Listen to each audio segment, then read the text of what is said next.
कल नहीं परसों हम लोगों का नया वर्ष प्रारंभ होगा। चैत्र शुक्ल पक्ष प्रतिपदा, जो एक पूर्ण मनोवैज्ञानिक पद्धति से हम लोग देखें अपने आप में अद्भुत है, और वास्तव में नूतन वर्ष के योग्य यही सनातनी वर्ष है। तो हम सभी को इस अद्भुत वर्ष से अपने जीवन को एक अद्भुत दिशा में संलग्न करने के लिए कुछ अद्भुत साधनाओं का भी अनुष्ठान करना चाहिए। इसी परिपाटी में SKM के संयोजकत्व में हम लोग कुछ साधना का भी प्रकल्प रखेंगे, जिस पर आज हम लोगों की एक मीटिंग है, उस पर भी हम लोग चर्चा करें। चलिए समय को व्यतीत न करते हुए अपने विषय की ओर हम लोग आगे। एक बार ग्रुप में कोई भी मैसेज डाल दीजिए, नहीं बाद में कहेंगे जो है अभी तक सर हम जुड़ नहीं पाए, आज मीटिंग नहीं है, क्या लग रहा है क्लास नहीं लगा। ऐसे ऐसे भी लोग हैं, कुछ क्या कहें।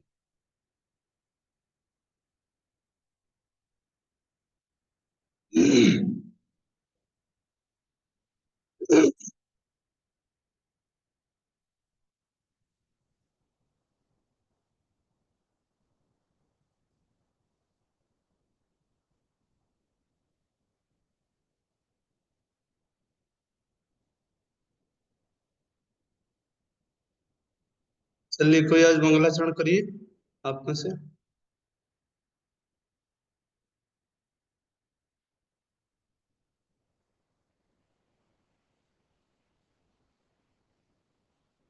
बोलने का मौका कभी भी मिले पीछे मत भागे, डट करके एकदम बोलिए।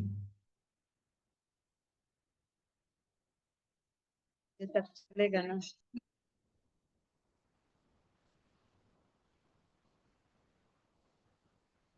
अरे भाई कौन कर रहा है?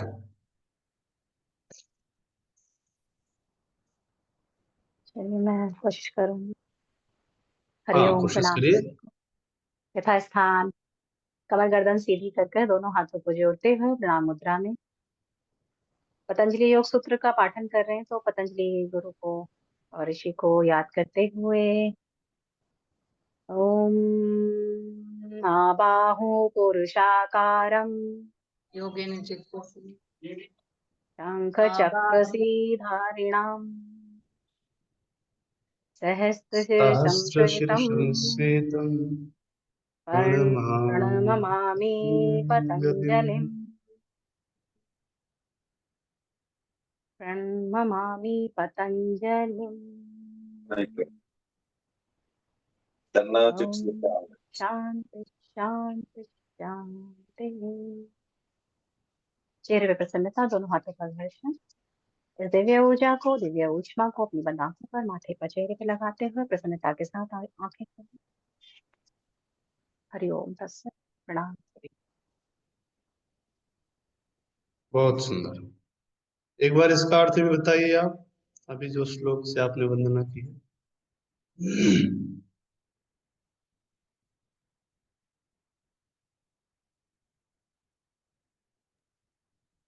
इसमें आबाहु पुरुषाकार में जैसे बहुत बड़ी भुजाएं हैं, शंख उनके हाथ में है, चक्र उनके हाथ में धारण किए हुए हैं, और सहस्त्र सिर वाले हैं, मतलब उनके वो नाग के रूप में हैं, तो वो उनके बहुत सारे सिर हैं। तो ऐसे पतंजलि को हम प्रणाम करते हैं। बहुत सुंदर।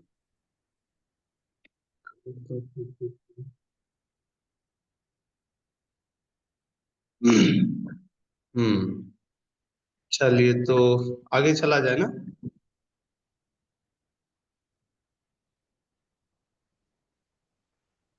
कल की कक्षा संबंधित कोई प्रश्न है किसी को?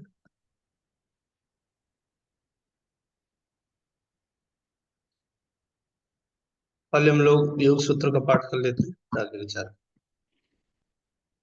5 सूत्र एक बार आवर्तित करिए।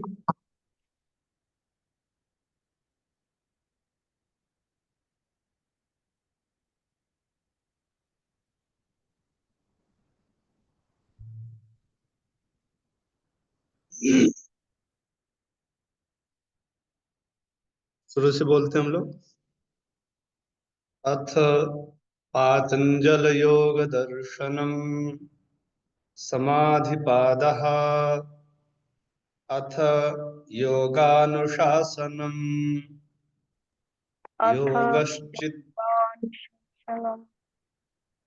योगश्चित्तवृत्ति निरोधः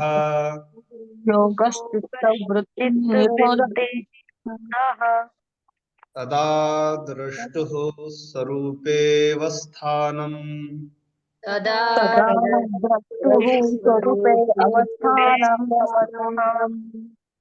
वृत्तिसारूप्यमितरत्र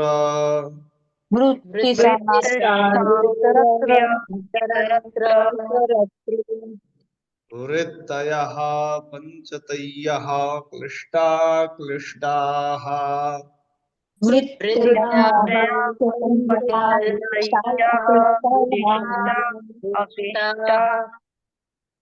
चलिए, बहुत सुंदर। आशा करते हैं ये 5 सूत्र काफी लोगों को याद भी हो गया। थोड़ा सा समय दीजिए अपने आप को भी और योग दर्शन की इस अद्भुत सूत्र श्रृंखला से जुड़े, क्योंकि एक एक सूत्र में अद्भुत विज्ञान है। योग का विज्ञान है, आत्मज्ञान का विज्ञान है, अध्यात्म का विज्ञान, अपने चित्त वृत्तियों के निरोध उपाय का विज्ञान है। ऐसे विज्ञान के पर्याय योग दर्शन के प्रत्येक सूत्रों को यदि हम स्मरण कर लें, अपने स्मृति वृत्ति को तीव्र करना है, तो इन्हें हमें अवश्य याद करना चाहिए। संस्कृत भाषा अपने आप में अपूर्व है। इसको दैव वाणी कहा जाता है। दैव वाक, संस्कृतम नाम दैवी वाक करके उपनिषदों में आया है। तात्पर्य देवताओं की वाणी। आप अनुभव करिए और देश विदेश की पूरी भाषा बोल लीजिए, संस्कृत बोलने वाला अद्भुत आत्मबल और एक उस शब्द उच्चारण के पीछे जो विज्ञान है, उससे निकलने वाले प्रत्येक शब्द की जो ध्वनि है, उस ध्वनि का जो वाइब्रेशन है, स्पंदन है, वो अंतर हृदय तक छू लेता है। जटाटवी गलत जल प्रवाह पावित स्थले, ये जो स्तोत्र है, जो वेद के मंत्र हैं, इनको सुन करके कोई भी अनपढ़ कैसा भी व्यक्ति एक अद्भुत आनंद की अनुभूति होती है। क्योंकि वास्तव में ये विज्ञान ने भी इस बात को सिद्ध किया। हालांकि ऋषियों ने बहुत पहले से ही इस चीज का ध्यान में रखते हुए, इसीलिए सारे ग्रंथ हमारे संस्कृत भाषा में मिलते हैं, न इंग्लिश, न तमिल, तेलुगु। वेद जो आदि ज्ञान का समुद्र माना जाता है, वो भी संस्कृत भाषा में। ऐसे संस्कृत भाषा अद्भुत है। इन्हीं योग सूत्र के माध्यम से शायद हमें संस्कृत से जुड़ने का सौभाग्य मिले। इस धारणा के साथ भी हम लोगों को इस योग शैली के माध्यम से जुड़ना चाहिए। अद्भुत है। आइए छठे सूत्र से हम लोग 5 सूत्रों तक आज पुनः नए सूत्रों के उच्चारण विधा को देखें। ध्यान रखिएगा, मैंने पहले भी कहा था, संदेह नहीं रखना, संशय नहीं रखना है। संदेह हो तो हम उसका निवारण कर सकते हैं, संशय का निवारण नहीं होता है। रामायण के प्रति जिनके विरुचि है वो जानते होंगे, सती का प्रसंग आता है, माता सती का। सती जी को भगवान महादेव के जो इष्ट है, अभिष्ट है, भगवान राम पर संशय हो गया था। उस संशय का प्रतिफल क्या हुआ? उनको विनाश होना पड़ा। सती जी का विनाश होने का कारण उनका संशय था, राम के प्रति संशय। तो संशय नहीं रखना है जीवन में। और दूसरी बात, जो भी उच्चारण हम करें तो उसको बहुत ध्यान से सुनना है और वैसा ही उच्चारण करने की कोशिश करनी है। इसमें आपको अपना भी दिमाग नहीं लगाना है, ठीक है? ये थोड़ा सा ध्यान रखेंगे तो आपको बिना न चमके अच्छे से आ जाएगा। अब आप अपना दिमाग लगाएंगे, यूट्यूब का ज्ञान इसमें लगाएंगे तो गड़बड़ भी हो सकता है। आएगा तो नहीं है, जो रहेगा वो गड़बड़ रहेगा। इसलिए हम जैसा उच्चारण करें तद अनुकूल ही आपको अच्छे से सुन करके कोशिश करना, A to Z वैसा ही, जहां जैसा रहेगा उसको आधार पे बताएं, ठीक है? प्रमाण विपर्यय विकल्प निद्रा स्मृतयः। प्रमाण विपर्य विकल्प निद्रा स्मृतयः। स्मृतयः कि हम लोग योग वाले हैं ना, तो ओमकार का उच्चारण करते हैं तो एक साथ सबकी ध्वनि आती है कि नहीं? वैसे ही ये भी ओमकार ही है, इसको एक साथ बोलिए, आगे पीछे नहीं। ऐसा लगे कि 30 लोग बोल रहे हैं तो ऐसा हमको अलग नहीं सुनाई देना चाहिए, ऐसा बोल रहे हैं, एक ध्वनि आनी चाहिए, हमें ऐसी चेष्टा करें। कुछ लोग जो ज्यादा तेज बोल रहे हैं वो धीम करें, जो ज्यादा धीम बोल रहे हैं थोड़ा सा अपने आप को बढ़ाएं, स्पीड को और वॉल्यूम दोनों को बढ़ाएं। ठीक, फिर से वो 3 बार रिपीट करना है, एक बार हम जो भी बोले 3 टाइम्स उसको रिपीट। प्रमाण विपर्य विकल्पनिर्धास्मतया प्रमाण विपर्यय विकल्प विकल्पनिर्धास्मतयः निद्रास्मृतयः प्रमाण विकल्पनिर्धास्मतयः थोड़ा सावधान रहिए, 3 बार बोला गया है, 3 बार से ज्यादा नहीं बोलना है, ओनली 3 टाइम्स। ऐसे आप लोग अच्छा जगह रहेंगे, फिर योग वाले ऐसा करेंगे तो गड़बड़ हो जाएगा। अगला सूत्र देखिए, प्रत्यक्षानुमानागमाः प्रमाणानि परमाणानि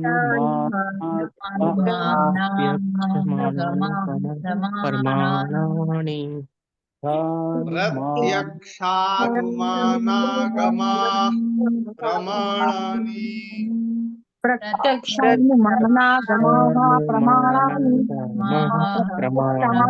प्रत्यक्षानुमानागमाः प्रमाणानि नेक्स्ट, विपर्ययो मिथ्या ज्ञानमतद्रूप प्रतिष्ठम् विपर्ययो विपर्ययो मिथ्या ज्ञानम् अतद्रुपप्रतिष्ठम् विपर्ययो मिथ्या ज्ञानम् अतद्रुपप्रतिष्ठम् विपर्ययो मिथ्या ज्ञानम् अतद्रुपप्रतिष्ठम्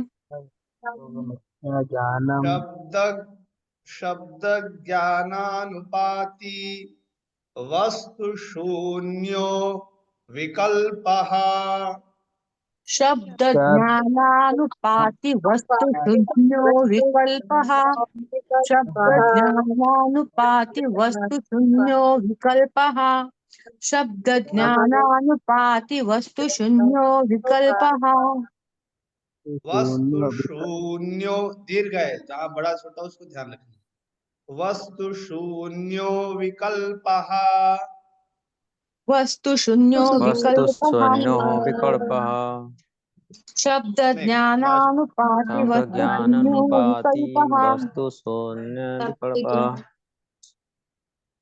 अभाव प्रत्ययालंबना वृत्तिर्निद्रा अभाव प्रत्ययालंबना वृत्तिर्निद्रा अभाव प्रत्ययालंबना वृत्तिर्निद्रा अभाव प्रत्ययालंबना वृत्तिर्निद्रा बस देखिए, इसको आप लोगों ने पढ़ा था, चित्त की कितनी वृत्तियां हैं? 5 तुरंत उत्तर देना है, इसमें सोचना नहीं है। 5 वृत्तियां। हाँ प्रमाण ठीक विपर्यय है। विकल्प निद्रा। अब देखिए, जो छठा सूत्र है, ये 5 वृत्तियों का पहले नाम गिनाते हैं, नाम संकीर्तनम, संस्कृत क्रम में सबसे पहले नाम गिनाए जाते हैं, फिर इनकी विशेषता क्या। समाज में भी हम लोग ऐसे प्रयोग करते हैं, कोई आएगा तो पहले कहेंगे ये फलाने हैं, फिर उनके विषय में बताते हैं, ये यहाँ ड्यूटी करते हैं, बहुत बड़े ऑफिसर है, ये नेवी में काम करते हैं, बहुत बड़े योगाचार्य हैं। सबसे पहले नाम बताते हैं। इसी शैली को महर्षि पतंजलि भी अपनाए, उन्होंने कहा पहले भैया नाम जाने, तो नाम 6वें सूत्र में बताते हैं, 5 है उनको 6वें सूत्र में गिनाते हैं।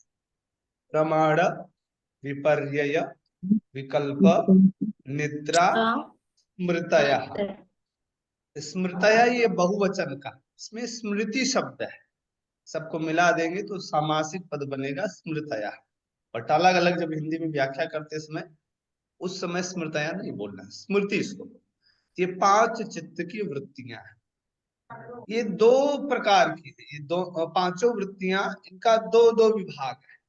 कुछ अब ये जिसके जैसे संस्कार है उसके अनुकूल ये वृत्तियां किसी को क्लेश देने वाली होती हैं और किसी को अक्लेश की हेतु का जो योग में ये जो वृत्तियों को यदि हमें सहायता में लेनी है तो वो अक्लिष्ट वृत्तियां ही सहायक बन सकती, बाकी और तो आपके योग को भ्रष्ट कर देगी।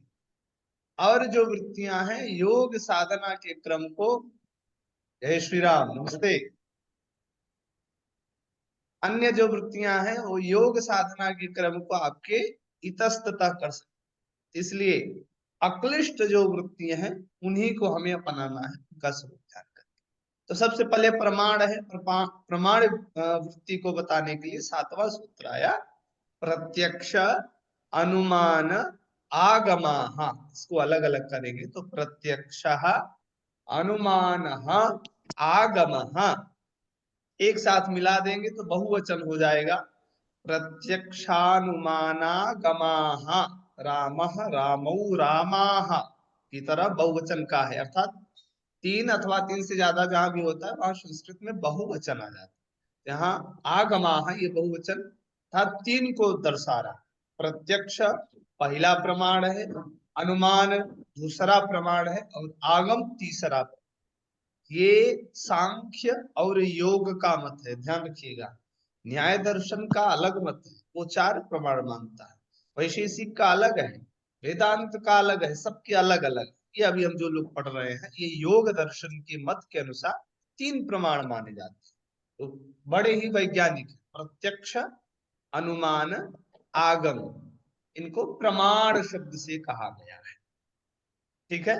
प्रत्यक्ष का तात्पर्य थोड़ा सा भी दिमाग में संस्कार ऐसा बना लीजिए, अक्षणः परः परोक्ष होता है और प्रति अक्षम प्रत्यक्षम, अक्ष मतलब होता है आंख, प्रति उपसर्ग है और अक्ष शब्द है, मिला देंगे तो यण संधि होकर के प्रत्यक्ष बन।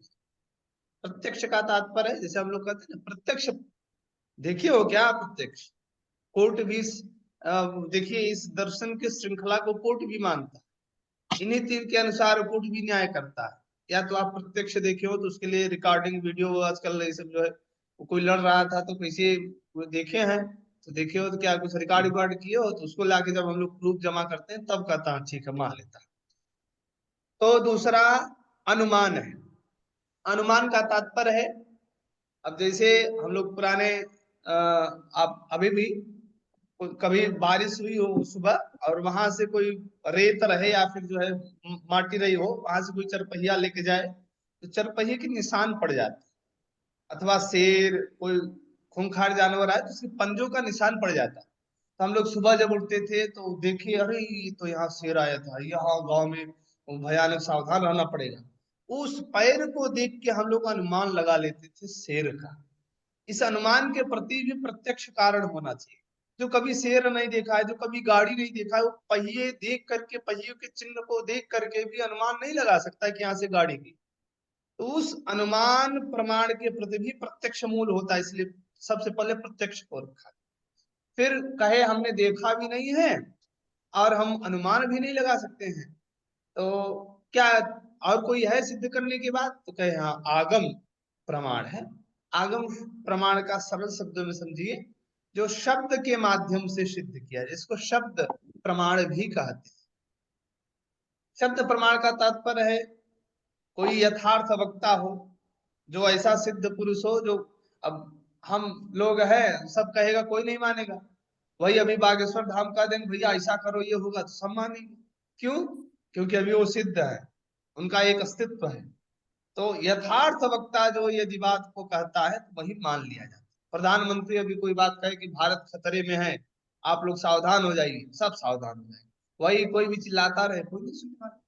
तो ये कहने वाले व्यक्ति जो है, हमारे यहाँ शब्द प्रमाण के रूप में पहले वेद को माना है।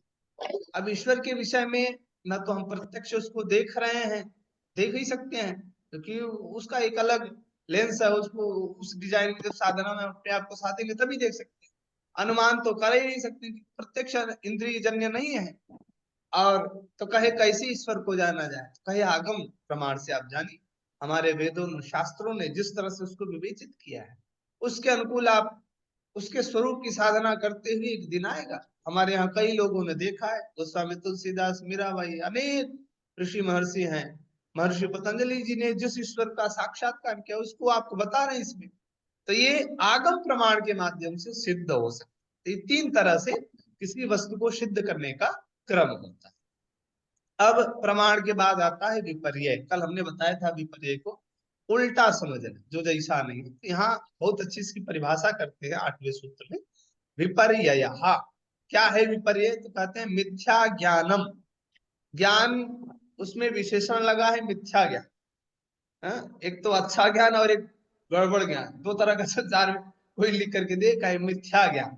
तो मिथ्या ज्ञान है तो ये मिथ्या ज्ञान, बट अतद्रूप प्रतिष्ठा। एक होता है तद्रूप, तद्रूप मतलब जैसा है वैसी उसकी प्रतिष्ठा।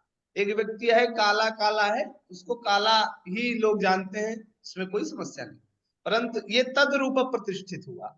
और यही काले व्यक्ति को आप कहें अरे बहुत गजब का स्मार्ट है, इतना गोर है कि कुछ कहना नहीं, चंद्रमा भी देख करके लज्जित हो जाता है। ऐसी जब उपमा देने लग जाए तो यही अतद्रूप प्रतिष्ठा, अर्थात तो वो है नहीं वैसा, बट हम उसको ऐसा मान रहे, इसको कहते अतद्रूप प्रतिष्ठा। तो मिथ्या ज्ञानम, पहले तो ऐसा ज्ञान जो मिथ्या हो बट वो सही ज्ञान के रूप में ख्यापित हो, इसी को विपर्य। हमने उदाहरण दिया था, यथा रज्जौ सर्पः भ्रमः, रस्सी में सर्प का भ्रम हो जाए। अथवा एक आप लोगों में से जो लंबी यात्रा करते हैं गाड़ी में कभी देखे होंगे, हम लोग जब लंबी रोड में जाते हैं, कहीं लंबी यात्रा में कोई ना हो तो धूप निकली हो, सूर्य मध्य में हो, तो उसमें क्या होता है, आप थोड़ी देर से देखेंगे तो रोड में लगेगा वहां पानी है, एकदम ए टू जेड, ऐसा कोई मतलब उसमें भेद ही नहीं होता, एकदम धमी का पानी। अरे धीमी करो गाड़ी, घुस जाएगी, इधर समस्या हो जाएगा। जब वहां गए तो फिर कहीं कुछ नहीं, फिर वो आगे दिख रहा है पानी। तो वो रिफ्लेक्शन के कारण उस समय ऐसा बुद्धि होता कि एकदम पानी ही है, ये बुद्धि हो जाना मृग तृष्णा, इसको बोलते हैं मृग मरीचिका। और एक उदाहरण हमारे यहाँ है, समुद्र के किनारे घूमिए तो जब सूर्य निकला रहता तो कई बहुत बार जो टेस्ट अच्छी, सीपी होती है बहुत टेस्ट अच्छी वो, खाई रखो। अरे एते बढ़िया भैया तुम तो लोन के दिखाई रे कालो कट के दी दियो। रामचंद्रन जी। योग का टेस्ट नहीं ले रहे हैं आजकल, वो सब्जी का टेस्ट ले रहे जी सर हैं। नमस्ते। कहा है भैया म्यूट रखिए थोड़ा सा, सब लोग आपका रहस्य जान लेंगे, समस्या हो जाएगी फिर। कुछ कहना है क्या आप? ठीक है म्यूट था तो सर, मुड़ो क्या है ठीक सर देखिए। कोई बात नहीं। तो एक तीसरा उदाहरण भी इसमें जान लीजिए, सीपी जो होती है जिसे उसको और क्या बोलते हैं, तो सीपी जो है कभी आप दूर से देखेंगे तो इतना भयानक चमकेगी जैसे चांदी है। कई सीपी रहे तो कोई नया नया व्यक्ति समुद्र के किनारे जाएगा, लोभी हो थोड़ा सा, अरे बाप रे बाप हमको तो आज खूब चांदी मिल गई, अब दौड़ करके आएगा उसके पास, जैसे पास पहुंचा, अरे बाप रे बाप ये तो पत्थर निकला, कुछ नहीं है, ये तो फालतू का चीज है। ये भ्रम हो जाता है। यही भ्रम हमारे यहाँ प्रमाण में वृत्ति के रूप में इसको हमारे यहाँ विपर्य शब्द संज्ञा की गई है। फिर तीसरे क्रम में आपका 9वें सूत्र में आता है शब्द ज्ञानानुपाति वस्तु शून्य विकल्प। विकल्प थोड़ा सा अलग है यहाँ, समझिएगा, क्योंकि विपर्य और विकल्प में कई बार लोग भ्रम खा जाते हैं। कितनी अच्छी परिभाषा यहाँ पे लिखते हैं, शब्द ज्ञानानुपाति। शब्द तो है, शब्द ज्ञान का अनुपात तो है वहां पे, परंतु वस्तु शून्य, हाँ वो वस्तु न हो। इसको एक उदाहरण से समझिए, एक साहित्य में बड़ा प्रचलित श्लोक है, एष बंध्या सुतो याति खपुष्प कृत शेखरः कुर्म क्षीरोच यस्नातः शश श्रृंग धनुर्धरः। किसी साहित्यकार ने बड़ा अच्छा जो है उदाहरण दिया कि देखे देखो बंध्या सुत याति, बंध्या का पुत्र जा रहा है, किसका पुत्र जा रहा है? बंध्या का। फिर दूसरा विशेषण दिए खपुष्प कृत शेखरा, आकाश के पुष्प को इसने जो है अपने सिर पर सजा रखा है। इसके सिर की शोभा किससे है? तो बोले आकाश के पुष्प से। कुर्म क्षीरोच यस्नाता, तीसरा फिर विशेषण देते हैं कि पूर्व मतलब होता है कछुआ, पूर्वासन हम लोग करते हैं, कछुआ संस्कृत में समझे। कुर्म के दूध से, कछुए के दूध से स्नान किया। और चौथी बात और उत्कृष्ट कहते हैं, शश श्रृंग धनुर्धर, शशकासन हम लोग करते हैं। शशक मतलब होता है खरगोश, तो खरगोश के सींग का धनुष लिया हुआ एकदम मस्त जा रहा है। अब इस श्लोक में बताइए, शब्द ज्ञान तो हो रहा है, शब्द ज्ञान का अनुपातन तो हो रहा है, बट वस्तु शून्य, वो वस्तु है ये नहीं। सोचिए, कोई वंध्या हो, उसको पुत्र हो सकता है क्या? वंध्या हो और उसको पुत्र, ये संभव ही नहीं। या तो वंध्या नहीं है या तो फिर पुत्र ना हो, क्योंकि वंध्या को पुत्र हो ही नहीं सकता है। यदि वो वंध्या शब्द की अनुपाति ज्ञान कराने वाली है तो पुत्र प्रदान नहीं कर सकती है, अथवा पुत्र को देने वाली है, जो वंध्या शब्द है इसका अनुपातन नहीं होना चाहिए। तो यहाँ पर शब्द का तो प्रयोग हो रहा है, शब्द का अनुपातन हो रहा है, बट वस्तु शून्य है, वहां पर वो वस्तु नहीं। दूसरा कहे खपुष्प कृत से करा, ख मतलब होता है आकाश। आकाश में कभी पुष्प होता है क्या, खिल सकता है क्या? संभव ही नहीं है कि नहीं। तो कहे आकाश का पुष्प लगाया, अर्थात ये वही ऊपर ऊपर वाली बात कर रहे हैं, जैसे हम लोग भौकाल टाइट करना है, बनारसी भाषा बोलते हैं भौकाल टाइट करना जो है। कई बार होता रहे हम लोग भौकाल टाइट करते रहे, हम ये है ये है ये है, और वही वाली स्थिति है। इसी को आप समझ लीजिए, ये विकल्प वृत्ति है। फिर तीसरा उदाहरण कछुए के दूध में, कछुआ दूध नहीं देता है भैया, कछुए के दूध में स्नान कराए। फिर शश श्रृंग धनुर्धर, खरगोश आप लोग देखे होंगे, उसकी सींग होती है क्या? संभव ही नहीं है खरगोश की सींग, और उस सींग का जो ये धनुष बनाया, तो सोचिए आप कितना झूठा ये जो है सब बना दिए। तो ये यहाँ शब्द ज्ञान तो हो रहा है, परंतु वस्तु शून्य, वो चीज होना, इसी को हमारे यहाँ विकल्प वृत्ति कहते हैं। तो आज के योगियों में बहुत देखने को मिलती है, आप समझ गए होंगे। आगे हम लोग पढ़ते हैं। चतुर्थ है निद्रा। तो निद्रा वृत्ति का क्या स्वरूप है? हमारे यहाँ कहते हैं अभाव प्रत्यया प्रत्यय आलंबना, तीन शब्द है इसमें। पहला है अभाव, अ लग गया तो एकदम उल्टा समझ लेना, भाव शब्द है, अलग लगा दी तो बन गया अभाव। हम लोग कहते हैं ना, भाव से बात करो, ज्यादा भाव वाले हो गए, ज्यादा इनका भाव बढ़ गया। यही उल्टा कर दीजिए, अभाव, अर्थात भाव का न रहना, इसी को अभाव कहते हैं। प्रत्यय, योग दर्शन में प्राय जहां भी प्रत्यय शब्द आएगा वहां पर विषय समझ। विषय का तात्पर्य क्या है? हमने इंद्रियां समझी थी ना, जैसे चक्षु इंद्रिय, इसका विषय क्या है? रूप। ये अलग अलग रूप को देखता है, 7 प्रकार के हमारे यहाँ, जिसको रंग आप लोग कहते हैं, उन्हीं के माध्यम से ये अलग अलग रूपी विषय का ग्रहण करता है। श्रोत्र इंद्रिय है, ये शब्द का ग्रहण करता है, इनके बटे हुए। श्रोत्र इंद्रिय कभी भी रूप का ग्रहण नहीं कर सकते, ये सुनना बस इसका केवल काम है, देखना नहीं। अलग अलग सबके बटे। तो ये जो इंद्रियां हैं, इनकी ये विषय है। इसको संस्कृत में अथवा योग की भाषा में, दर्शन की भाषा में प्रत्यय शब्द व्यवहृत किया गया है। तो अभाव प्रत्यय आलंबना, जो विषयों का आलंबन है, वो जिस समय अभाव हो जाए, ये जो वृत्ति है, वृत्ति ही निद्रा, इसी को निद्रा बोलते हैं। हम लोग जब निद्रा में होते हैं तो आंख बंद है। अब आंख बंद है तो प्रत्यय जो उसका विषय है और उसका जो आलंबना, अलग अलग मानव पशु पक्षी रूप, अलग अलग सौंदर्य, ये भी नहीं होते हैं। इन सब का क्या हो जाता है? अभाव हो जाता है। यही वृत्ति का नाम निद्रा है। अर्थात जिस वृत्ति में इंद्रियों के माध्यम से विषयों का जो प्रत्यक्षीकरण है, आलंबन है, उसका अभाव हो जाए, इसी को हम कहेंगे निद्रा वृत्ति। और पांचवी वृत्ति है स्मृति, जिसके विषय में 11वां सूत्र आता है आपका, अनुभूत विषय असंप्रमोश। अलग अलग करेंगे, अनुभूत विषय असंप्रमोश स्मृति ही। अनुभूत किया गया जो विषय, शब्द रूप रस स्पर्श गंध इत्यादि के माध्यम से जिस भी विषय को हमने अनुभूत किया है, उसका असंप्रमोश होना। असंप्रमोश मतलब, अब देखिए कई बार होता है, कोनो व्यक्ति हो आपकी बहुत प्रशंसा किया, आप उसके यहाँ कभी उसको जीवन में मिले हो, इतना माला फूल पहनाया हो, इतना खिलाया पिलाया हो, आप फिर आगे चल करके बहुत बड़े आदमी बन गए, कहीं जा रहे थे एकाएक बीच में 10-20 साल से उसका संपर्क आपका छूट गया, तो जहां भी मिलेगा उसको थोड़ा सा हमने देखा पूरा स्मृति याद आ जाता, अरे भैया ये तो वही है जो हमारा इतना सम्मान किए थे, स्वागत किए थे, इतना आदर दिए थे, ये तो वही व्यक्ति है। अथवा जो बहुत गरियाया हो, बहुत निंदा किया हो, वो भी बस थोड़ा सा उसका नाम याद आ जाए तुरंत स्मृति पूरी बन जाती। तो अनुभूत विषय असंप्रमोशन, अनुभूत किए गए विषयों का जो असंप्रमोश है, एकाएक प्रकटीकरण, कोई एक द्योतक संस्थान होना चाहिए।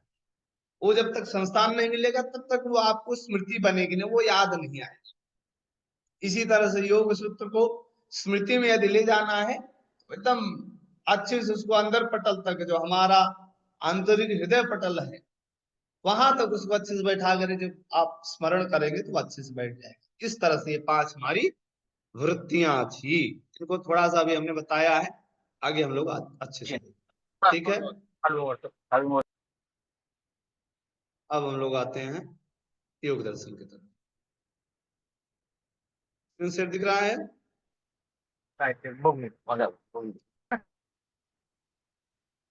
कौन सा दिख रहा है, योग सूत्र वाला है दूसरा? सांख्य दर्शन हाँ दिखाई देने लगा। जो बदल रहा है वो वाला दिख रहा है ना? हाँ जी बदल गया,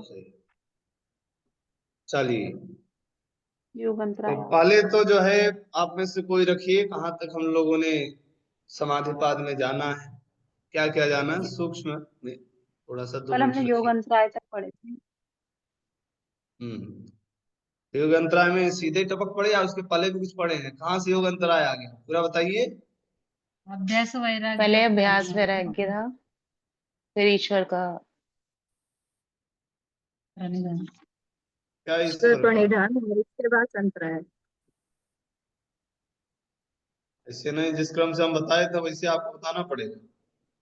ईश्वर प्रणिधान कहाँ से आ गया, अभ्यास कहाँ से आया, क्यों आया, उसके पहले क्या भूमिका बनी थी, थोड़ा सा सूक्ष्म में, ज्यादा व्याख्या नहीं, परंतु ये क्रम आपके दिमाग में बैठा रहेगा ना, तब आप अच्छे से आगे का चीज पकड़ पाएंगे, नहीं पहले तो एक के तीन ऊपर एक। शरीर, हम्म तीन शरीर जो स्थूल सूक्ष्म और कारण, तो वो पंचमहाभूत मतलब पंच तत्वों का या उसके गुणों को किया, फिर पंच ज्ञानेन्द्रिय, पंच कर्मेंद्रिय, फिर आगे अंतकरण चतुष्ट को समझा, फिर योग दर्शन में योग कैसे बना, योग शब्द जैसे युज धातु से, वो 3 है, युज समाधो, युज संयमे, युज योगे।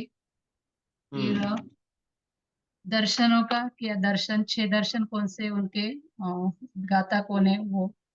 फिर सांख्य का किया, फिर दर्शन के साथ साध मतलब कितने पाद है, उनमें कितने सूत्र है, साधन पाद में कितने हैं, समाधि पाद में कितने हैं, विभूति में। जी, फिर सूत्रों को स्टार्ट किया अथ योगानुशासनम से आगे, अथ योगानुशासनम चित्तवृत्ति निरोधः, ऐसे आगे आते आते। तो उसके बाद चित्त को वृत्ति का निरोध करने के लिए अभ्यास वैराग्य का और ईश्वर प्रणिधानात्मक ये उपाय है। फिर क्लेश कर्म वो है, अभी उसमें से क्लेश कौन से है और वृत्ति कौन से है? बहुत सुंदर, क्लेश का सूक्ष्मता, बहुत सुंदर, बहुत सुंदर। अच्छा, बस इसको और अच्छे से अपने हिसाब से बैठा करके, बढ़िया है। और कोई?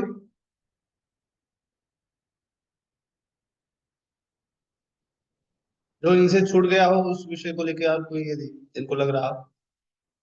सर के कल मेरा चित्त जुड़ा की नहीं ना, तो मुझे अवस्थाएं, कल पता नहीं चला। देखिए, जिस दिन छुट्टी रहेगी ना हम लिख देंगे, उसके लिए आप लोग नहीं, वो सावधान रहिए। लिंक ही ज्वाइन नहीं हुआ, मैंने आपको मैसेज डाला था, शायद वो हुआ ही हाँ नहीं हाँ हाँ हाँ हाँ। ज्वाइन। तो इसमें एक समस्या ये भी है, अब हम ऑन कर देते हैं तो इसमें दिखाएगा भी नहीं कौन आ रहा है कौन, ये तो समस्या है, इसलिए आप लोग समय से जुड़ना पड़ेगा, नहीं तो फिर जुड़ नहीं पाएंगे। ठीक है, तो थोड़ा सा हम लोग ध्यान दें, जब स्टार्ट हो जुड़ जाइए, भले कहीं व्यस्तता हो, लगे रहिए, कोई दिक्कत नहीं है, जुड़ जाइए समझ से। बहुत सुंदर। और कोई? तो चित्त की अवस्थाएं भी पढ़ा है।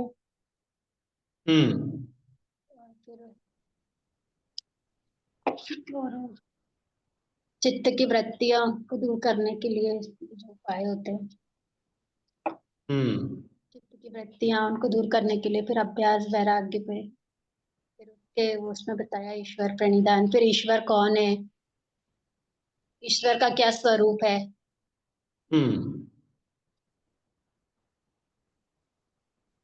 और समाधि की भी बात की गई थी उससे, संप्रज्ञात असंप्रज्ञात, सबीज निर्बीज, परवैराग्य परवैराग्य,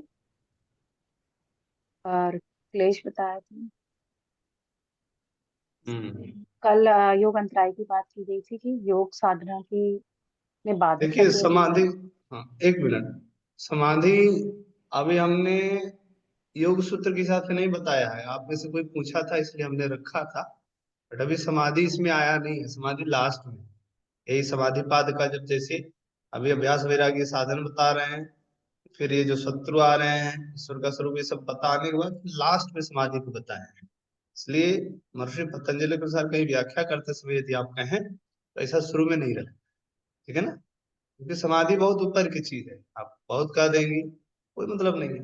अब कोई भिखारी हो, उसको आप ले जा करके जो है हीरा दे दीजिए, क्या करेगा? बटकरा बना करके जो है किसी का सिरे फोड़ देगा या फिर कुछ भी करेगा। और वही किसी योग्य व्यक्ति के पास जाएगा तो उसका अमूल्य समझेगा, ठीक है। तो जहां जैसा आपको लगे उसके हिसाब से आप रखिए। समाधि कहने के लिए वो 3 शब्द है, बहुत बड़ा चीज है ये, इसलिए। बट हमें यहाँ दर्शन के अनुसार जो क्रम है, ये क्रम बहुत गजब का है, इस क्रम को पकड़ते हुए ही चलना है। एक एक शाखा पर आप चढ़ेंगे तो आराम से ऊपर तक चली जाएंगे, एक एक सीढ़ी का आलम्बन लें। सीधे हम जंप मारेंगे, पहला हाथ योगानुशासन और फिर लास्ट का एकदम जो है समाधि का देख लें तो गड़बड़ हो जाए, ठीक है। इसका हम लोग ध्यान, अंतराय ये बहुत जरूरी है, कल हमने बताया था। ये तीनों जो योग है हमारा, समाधि योग हो चाहे क्रिया योग हो अथवा अष्टांग योग, तीनों में महर्षि बताए हैं, बहुत सावधान किए। फिर जब विभूति देते हैं तो उस समय भी सावधान करते हैं, क्योंकि उनका अभीष्ट विभूति नहीं है। हम कहते हैं भाई कोई इसी लोभ में आकर के हमें रोग सही करना, इसी लोभ में आकर के योग से जुड़े, अच्छी बात है। रोग समाप्त करना योग का लक्ष्य नहीं है। एक बात मैं फिर से कहता हूँ, इस बात को मैं बार बार कहता हूँ, रोग के समापन के लिए हमारे आयुर्वेद अलग से ऋषियों ने लिखा, बहुत विस्तार पूर्वक है, पूरे आयुर्वेद का अध्ययन कर पाना कई वर्ष लग जाएंगे। अष्टांग हृदयम करके अभूतपूर्व चरक ऋषि का ग्रंथ है, चरक संहिता है, सुश्रुत, ये कई ऋषियों ने बहुत अद्भुत अद्भुत आयुर्वेद के ग्रंथ, जो केवल आपको फिजिकल बॉडी को कैसे मेंटेन करना है, व्याधि को कैसे भगाना है, इस पर अच्छे से व्याख्या। योग, इसलिए हमने शुरू में कहा था, योग का प्रारंभ चित्त वृत्ति से, यहाँ शरीर का कोई लेना देना। शरीर जब आपका स्थिर हो जाएगा, निरोगी हो जाएगा, तभी आप चित्त में घुस सकते हैं, चित्त को समझ सकते हैं। जो व्यक्ति शारीरिक स्तर पर स्वस्थ नहीं है, जिसका अटैचमेंट पूरा शरीर के इंद्रियों से लगा हुआ है, वो क्या चित्त को समझेगा? उसके लिए चित्त के सुख का क्या आलंबन है? कुछ नहीं है। तो इसलिए ये जो दर्शन है, ये बहुत ऊपर का दर्शन है। इसको समझने के लिए हमें अच्छे से पहले की भूमिका अच्छे से बना करके, परंतु कोई भी जब जुड़े योग में तो उसको ऐसे ये भी पहले ज्ञान नहीं दे देना है तो भाग ही जाएगा, दोबारा आगे नहीं करेगा, तो सब सिस्टम ही गड़बड़ हो जाएगा। हम लोगों को ऐसा भी नहीं करना है, उसको बताइए धीरे धीरे प्रेम से जो है असली तत्व देंगे तो तम उसमें आनंद ही अद्भुत है, उसकी व्याख्या ही अद्भुत है। इस तरह से अब योग से प्रारंभ हुआ था, योग यहाँ पर समाधि वाला लेना है। अभ्यास और वैराग्य, ये 2 सोपान सीढ़ी बताई गई थी, जिनके माध्यम से हम समाधि प्राप्त करते हैं। और सरलता के लिए देखिए ऋषि कितने दयालु हैं, संत हृदय नवनीत समाना करके तुलसीदास जी ने लिखा है। इनका हृदय नवनीत की तरह होता है, थोड़ी सी सूर्य की आंच पड़ जाए या फिर आग की आंच पड़ जाए, पिघल जाते हैं तुरंत, उनको ज्यादा नहीं चाहिए, तुरंत पिघल जाते। इसी तरह से ऋषि भी जो है बड़े दयालु होते, इसीलिए महर्षि पतंजलि जी ने कहा ईश्वर प्रणिधान, केवल और केवल तुम ईश्वर की शरणागति को स्वीकार लो, तुमको सब कुछ मिल जाए। जो समाधि अनेक वर्षों से, 4 युग हम लोग जानते हैं, सतयुग, त्रेता, द्वापर, कलयुग। ये 4 युग में जो शुरू के 2 अथवा 3 तक ले जा सकते हैं, द्वापर तक योग, ये सब कई वर्षों तक लोग योग करते थे तो सिद्धि मिल जाती थी। परंतु कलयुग में योग से कोई घमंड करके कहे कि हम सिद्धि प्राप्त कर लेंगे, आत्म साक्षात्कार कर लेंगे, असंभव है। इसलिए ऋषि जानते थे, इसलिए उन्होंने हर एक जगह ईश्वर को जोड़ा। इसमें कितना खूबसूरती है, बिना ईश्वर के तो कुछ भी नहीं है। इसी चीज को समझाने के लिए कलौ केशव कीर्तनात् जो पुराणों का वचन है, इस बात को सिद्ध करने के लिए ऋषि तीनों योग में ईश्वर को जोड़ते हैं। इसलिए सबसे पहले ईश्वर का अच्छे से विवेचन कर दिए, समझ लो ये ईश्वर है, क्लेश कर्म विपाक और आशय से जो रहित है, पुरुष विशेष अद्भुत। वेदों में इसकी व्याख्या है, शस्त्र शीर्षा पुरुष शस्त्राक्ष सहस्त्र। उस ईश्वर को समझना हो विराटता, ये योग वाला ईश्वर वहां पर विस्तार पूर्वक विवेचित है। यहाँ बहुत कम शब्दों में ईश्वर की व्याख्या इन्होंने किया है। फिर उसके नाम को बताते हैं, तस्य वाचकः प्रणवः। इसका नाम क्या है तो कहे प्रणव, ओम इसका नाम। वेद का जब प्रारंभ कोई करता है तो सबसे पहले हरि ओम, ओम शब्द का उच्चारण कर। सृष्टि का आदि शब्द ओम है, साइंस ने भी प्रूव किया। सब तरह से ओम को ही सबका मूल माना, ऐसे ओम को यहाँ पर ईश्वर का इन्होंने जो है नाम दिया। क्योंकि राम कृष्ण कहते तो जो राम को मानने वाले हैं वो नाराज हो जाते, कृष्ण कहते तो कृष्ण राम को मानने वाले हैं वो नाराज हो जाते, शिव कह देते तो वैष्णव लोग नाराज हो जाते, दुर्गा कह देते तो इधर एक दूसरे, मतलब हमारे यहाँ लोग आज समझते नहीं है। हमारे यहाँ तो ये भावना है, सब सर्वम विष्णुमय जगत, सब कुछ कण कण क्षण क्षण, यहाँ तक भगवान ने प्रत्येक सृष्टि के कण कण में हूं इस बात को सिद्ध करने के लिए प्रहलाद के आह्वान पर खंभे को चीड़ करके नृसिंह के रूप में प्रकट, ये इसी चीज का उदाहरण है, कोई अलग से नहीं। ये भक्ति योग का अभूतपूर्व वहां पर प्रत्यक्षीकरण हम लोगों को देखने को मिलता है। तो इस तरह से ईश्वर का स्वरूप बताए। फिर उसकी और अद्वितीयता को सिद्ध करने के लिए सतपूर्वेशाम अपि गुरु काले नानवच्छेदा, गुरुओं का भी वो गुरु है, परम गुरु है। ऐसी ईश्वर के विषय में 5-6 सूत्रों के माध्यम से अद्भुत व्याख्या की। इसको हम लोग व्याख्या को विस्तार से तृतीय क्रम में देखें जब स्थूल में पहुंचे, अभी सूक्ष्म में चल रहा है। योग अंतराय स्पष्ट है ना, किसी कोई समस्या इसमें? आगे बढ़ते हैं। अब 5 और हैं, इनको विक्षेप सह भुव कहते हैं। इनकी जो संज्ञा है विक्षेप, देखिए आप मिलाइएगा, इधर भी ये वाला जो सूत्र है इसमें भी लास्ट में आया है, तत्वानि चित्त विक्षेपाहा ते अंतराया। विक्षेप शब्द यहाँ भी है कि नहीं? विक्षेप मतलब जो विक्षिप्तता प्रदान करे, जो आपको परेशान करे, यही विक्षेप है। और इधर भी लास्ट में आता है विक्षेप सह भुआ।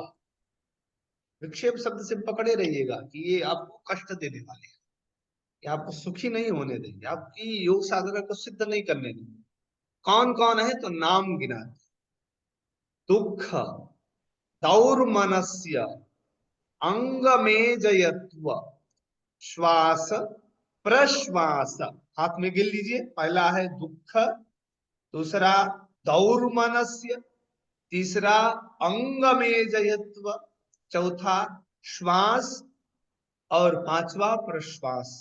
बड़े ध्यान से देखेंगे, यहाँ श्वास और प्रश्वास को भी विक्षेप माना गया है।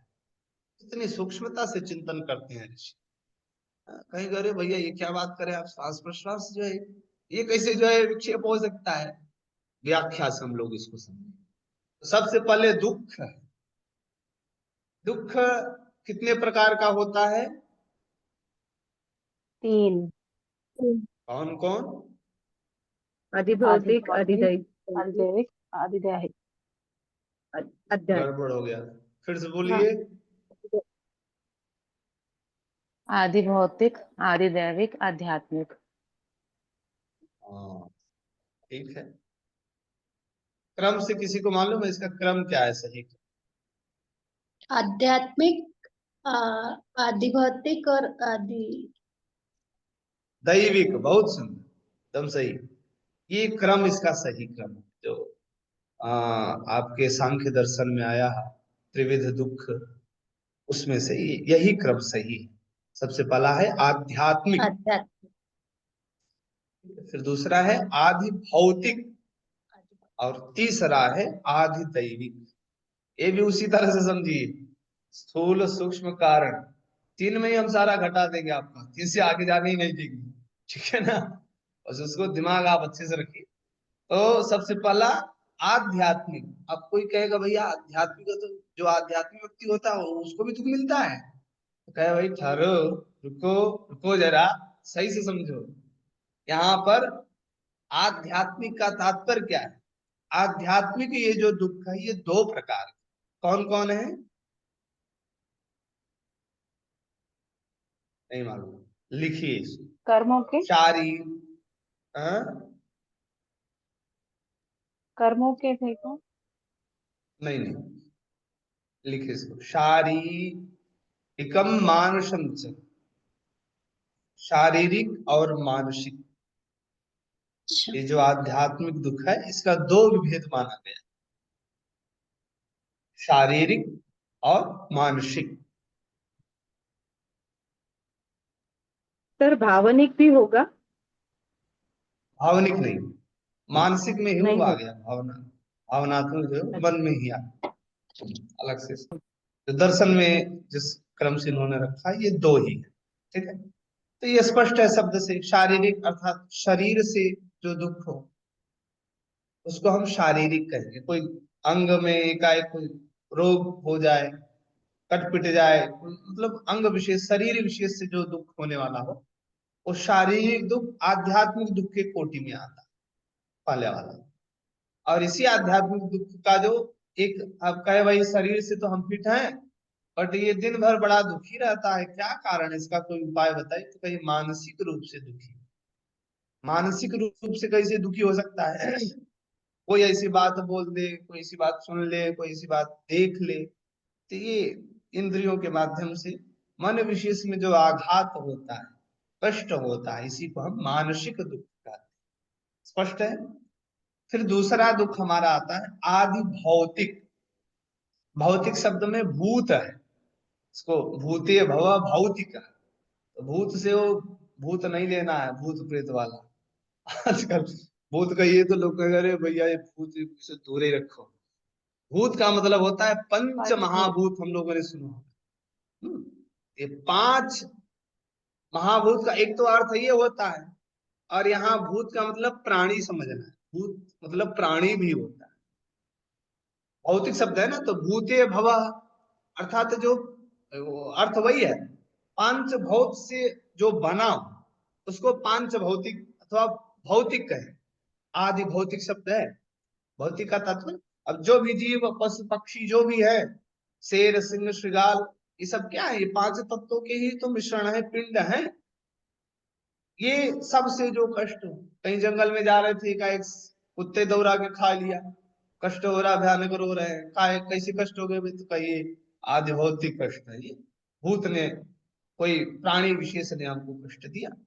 कई तरीके से हो सकता है, बिच्छू कीड़ा किसी के रूप में हो सकता है, जीव जंतु जो भी आपको कष्ट दे, आतंकवादी भी, ये सब यही है, आदि भौतिक। फिर तीसरा आता है आपका आदि दैविक।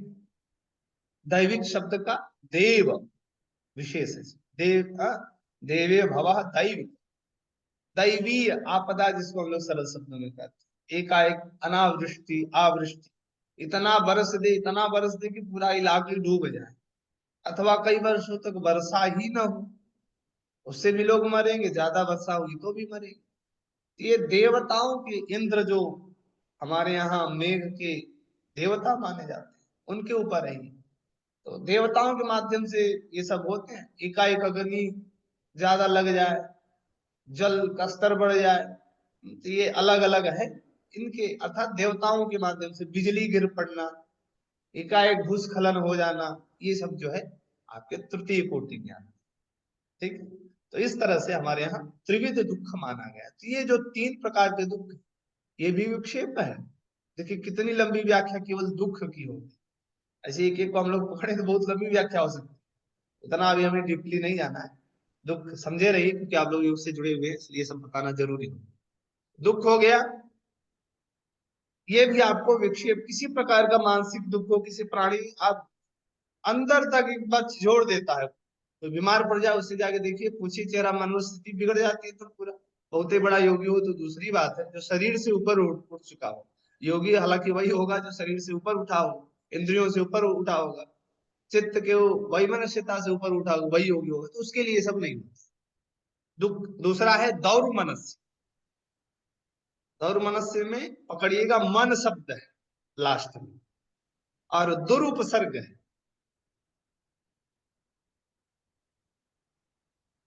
दौर मनस्य तो मन की दुर्मनता, दौर मनस्यता कहा जाता है। अर्थात कई बार मन में ऐसी ऐसी बातें उठती, मन में प्रमाद, ये करेंगे वो करेंगे, एकाएक व्यक्ति बदल जाता है। ये जो मन की एक बीमारी जिसको हम कह सकते हैं, ये आपका कई बार कारण बन जाता है कष्ट के प्रति, विक्षेप के प्रति। बार बार किसी को जो है वही बात में प्रेशर करिए, वही बात में प्रेशर करिए, तो मन से विक्षिप्त हो जाता है। किसी व्यक्ति को जो है पागल बनाना हो तो उस एक ही बात बार बार जो है उसी में प्रेशर करिए। 1 महीने 1 साल सुनेगा, दिमाग से डिस्टर्ब हो जाएगा। तो विक्षेप का कारण ये भी बनता है। तीसरा अंग में जयत। कई वर्षों तक योग किए, ए जयत तो मतलब होता है संस्कृत में कांपना। एज कंपनी धातु है, ए जयत। अंग मतलब जो हमारे शरीर के अंग है उनका कांपना। प्राणायाम कर रहे हैं, हाथ ही कांपने लग गए, कैसे प्राणायाम करेंगे आप? आसन कर रहे हैं, पैर ही कांप रहा है, कैसे आसन लगेगा? इसलिए अंग में जयत तो ये भी बड़ा कष्ट देता है। अब जिसके साथ ये घटना हो उससे पूछिए क्या स्थिति होती है, बहुत गड़बड़ लगता है। कोई आज के प्रदर्शन का युग है, प्रदर्शन में तो और लोग इसी को लेकर मर जाते हैं कई तो। इतना आत्मज्ञानी में जी रहे हैं आज के युग, कुछ कहना नहीं। फिर चौथा है श्वास। श्वास जो हम अंदर लेते हैं, प्रश्वास जो छोड़ते हैं। और इन्हीं से हमारे यहाँ महर्षि पतंजलि प्राणायाम की व्याख्या करते हैं। श्वास प्रश्वासयोः गति विच्छेद प्राणायाम, साधन पाद में आएगा लास्ट में। श्वास प्रश्वास के गति का विच्छेद कर देना। जब आ रहे थे जा रहे थे तो थोड़ी देर के लिए रोक देना, तुम उधर रहो तुम उधर रहो, दोनों में विच्छेद उत्पन्न कर देना। यही प्राणायाम का मूल स्वरूप है। वहां पर हम लोग समझेंगे अच्छे से। तो यहाँ पर श्वास का तात्पर्य क्या है? हम नहीं चाह रहे हैं फिर भी श्वास आ जा रही है, इसमें कंट्रोल नहीं है। हम न चाहते हुए भी श्वास आ जा रही है। गुरु जी का प्राणायाम लगाओ, कुंभक लगाओ, अथवा छोड़ने के लिए बोल रहे हैं तो श्वास आ रही है, उल्टा हो जा रहा है। तो इस मनोदशा को देख करके बड़ा कष्ट होता है अंदर से, अरे मैं नहीं कर पा रहा हूं। तो ये भी कष्ट विक्षेप का कारण बनता है। अथवा प्रश्वास होल्ड करना था, छूटे जा रही है श्वास, हम होल्ड ही नहीं कर पा रहे हैं। तो ये प्रश्वास का जो क्रम है, श्वास और प्र उपसर्ग लग गया, प्रश्वास कोई अलग से नहीं, प्र उपसर्गों का चमत्कार है सब। ये पांचों जो है हमें दुख देते। विक्षेप सहम हुआ, ये विक्षेप जो उधर गिना है ना, उनके साथ ही कई बार आते हैं, इसलिए इनका नाम विक्षेप सहम हुआ कई बार कहा जाता है। तो ये सूत्र में बड़े अच्छे क्रम में गिनाया है। दुख दौर्मनस्य अंगमे जयत्व श्वास प्रश्वासा, ये बहुवचनांत है इसलिए प्रश्वासा ऐसा आया। अलग कहेंगे हिंदी में तो प्रश्वास। क्या नाम है इनका? तो कहे विक्षेप सहम। ये भी योग अंतराय में आते हैं, विक्षेप देने वाले चित्त के। इस तरह से 2 कोटि में इन्होंने रखा है। तो पूरा मिलाकर के 9 5 14। देखिए यहाँ चिंतन करिएगा, जैसे साधना बढ़ी है तो शत्रु कम हुए हैं। जैसे साधना कम हुई है तो शत्रु ज्यादा है। यहाँ देखिए दो चीजें बताएं, अभ्यास और वैराग्य। साधना कितनी लंबी है, यहाँ शत्रु कितने सारे लेकर त्रिशूल खड़े हुए हैं।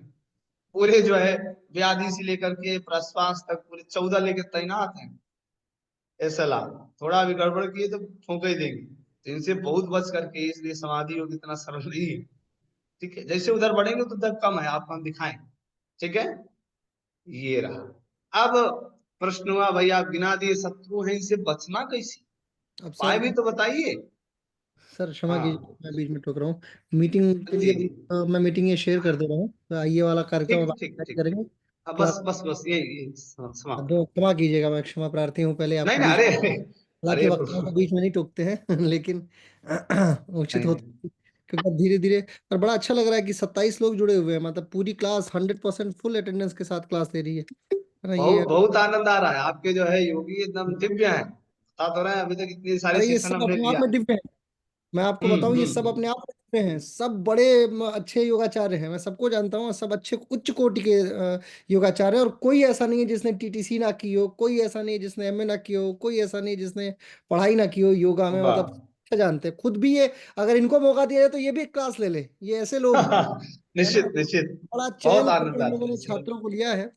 और अब मैं जरा ये लिंक साझा कर दे रहा हूँ हम लोगों के बीच में, ठीक, करीब करीब। ताकि लोग जो है जुड़ जाए। तब तक आप लोग अपना कैमरा बंद कर लीजिएगा, म्यूट रखिएगा। और जैसे ही ये ठीक, लोग जुड़ेंगे उसके बाद फिर हम लोग वापस से सभी लोग कैमरा ऑन कर लेंगे। तो 2 मिनट है, आप लोग तो ठीक। पानी वानी पी लीजिए। सर मेरे को आप होस्ट बना दीजिए, ताकि मैं देखता रहूँ इसमें कोई ऐसा अच्छा, नॉन वर्बल वाला आदमी ना एक जुड़े। मिनट। हम्म। अल्लाह बताए, आप सुपर पावर हमको दे रखे हैं, हमको मालूम ही नहीं है। अच्छा, आप होस्ट हैं प्रभु, आप तुरंत होस्ट बन जाते हैं जैसे मैं मैं लीव करता हूँ तुरंत आप होस्ट हो जाते हैं। लेकिन यहाँ पे सर शांति पाठ कर लें। शांति पाठ कर लीजिएगा, अभी अभी थोड़ा सा शक्ति माता को याद करने वाले हैं, उसके बाद कर लीजिएगा शांति पाठ। ठीक है, ये मैं मीटिंग होस्ट स्टॉप करता हूँ।